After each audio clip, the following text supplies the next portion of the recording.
ಇದೇ ವ್ಯಕ್ತಿ ಮೇಲೆ ರಕ್ಷಕ್ ಮೇಲೆ ಪ್ರಥಮ್ ಕೂಡ ಅಸಮಾಧಾನವನ್ನ ವ್ಯಕ್ತಪಡಿಸಿದ್ದಾರೆ. ಘಟನೆ ಬೆನ್ನಲ್ಲೇ ತುಂಬಾ ಜನ ಫೋನ್ ಮಾಡಿದ್ರು ಅಂತ ಪ್ರಥಮ್ ಈ ಕಡೆಗೆ ಹೇಳಿಕೊಳ್ತಾ ಇದ್ದಾರೆ. 3 ದಿನ ವಿಷಯ ಹೊರಗೆ ಬರಬಾರದು ಅಂತ ಪ್ಲಾನ್ ಮಾಡಿದ್ದೆ. ರಾಜ್ಯ ಸರ್ಕಾರದ ದೊಡ್ಡ ಹುದ್ದೆಯಲ್ಲಿದ್ದವರೇ ನನಗೆ ಫೋನ್ ಮಾಡಿದ್ರು ಅಂತೆಲ್ಲ ಈ ವ್ಯಕ್ತಿ ಹೇಳ್ಕೊಳ್ತಾ ಇದ್ದಾರೆ.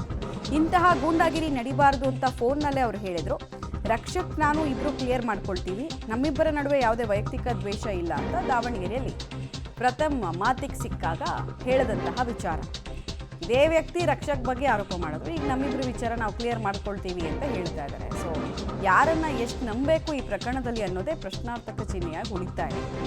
ಈ ವ್ಯಕ್ತಿ ಕಂಪ್ಲೇಂಟು ಕೊಡ್ತಾ ಇಲ್ಲ. ಪೊಲೀಸರೇ ಇನ್ಫ್ಯಾಕ್ಟ್ ಅದು ಇನ್ನೂ ಏನೇನೋ ಡೀಟೇಲ್ಸ್ ಇದೆ, ನೋಡೋಣ. ಪೊಲೀಸರು ಒಂದ್ಸಲ ಏನಾದರೂ ಪ್ರಕರಣ ದಾಖಲಿಸ್ಕೊಂಡ್ರೆ ಆ ಡೀಟೇಲ್ಸನ್ನು ಹೇಳ್ಬೋದು. ಸದ್ಯಕ್ಕಂತೂ ಒಂದು ಕುತೂಹಲ ಇದೆ, ಇದರಲ್ಲಿ ಯಾರು ಸತ್ಯವಂತರು ಅಂತ. ನೋಡಿ ಸರ್, ಇಷ್ಟೇ ವಿಷಯ. ನಾವೆಲ್ಲ ಕಲಾವಿದರು, ಕೆಲವೊಂದು ಆಗಬಾರ್ದು ಆಗಿದೆ. ಸೊ ಹಂಗಿದ್ದಾಗ ಎಲ್ಲೋ ಒಂದು ಕಡೆ ಆಗಬಾರ್ದು ಒಂದಷ್ಟು ಘಟನೆ ನಡೆದಾಗ ತುಂಬ ಜನ ದೊಡ್ಡವರು ಸಹಿತ ಫೋನ್ ಮಾಡಿದ್ರು.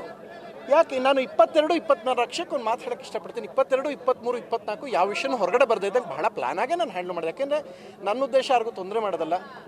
25 ಏನಾಯಿತು ಅಂದರೆ ಜಗದೀಶ್ ಅವ್ರು ವಿಡಿಯೋ ಮಾಡಿ ಏನೋ ಹೇಳಿದ್ರು. ಸೊ ಹೇಳಿದಾಗ ಈ ಕ್ಲಾರಿಟಿ ಕೊಡೋದ್ರೆ ಕಷ್ಟ ಆಗುತ್ತೆ ಅಂತ ಹೇಳ್ಕೊಂಡು ನನಗೆ ಮಹೇಶ್ ಸಹಿತ ನನ್ನ ಸ್ನೇಹಿತರೆಲ್ಲ ಕೇಳ್ಕೊಂಡ್ರು. ನಾವು ಗುಟ್ಟಾಗೆ ಮುಗಿಸೋಣ ಅಂತ ಇದ್ವಿ ಸರ್. ಆ ಪ್ರೋಗ್ರಾಮ್ಗೆ ಹೋದಾಗ ಆಗಿದ್ದು ನಿಜ.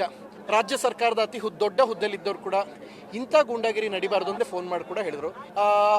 ಒಂದು ಮಾತು ನಾನು ರಕ್ಷಕ್ಕೆ ಈ ಮೂಲಕ ನಾನು ಕೇಳ್ಕೊಳ್ಳೋದೇನು ಅಂತ ಹೇಳಿದ್ರೆ, ಏನೇ ಆಗಿದ್ರು ಅಲ್ಲಿ ಪ್ರೋಗ್ರಾಮಲ್ಲಿ ರಕ್ಷಕ್ಕೆ ಇದ್ದಾಗ ಒಂದು ಮಾತು ಹೇಳ್ಬೋದಾಗಿತ್ತು ಅಂತ ನನ್ನ ತಲೆಯಲ್ಲಿ ಕಾಡಿತ್ತು.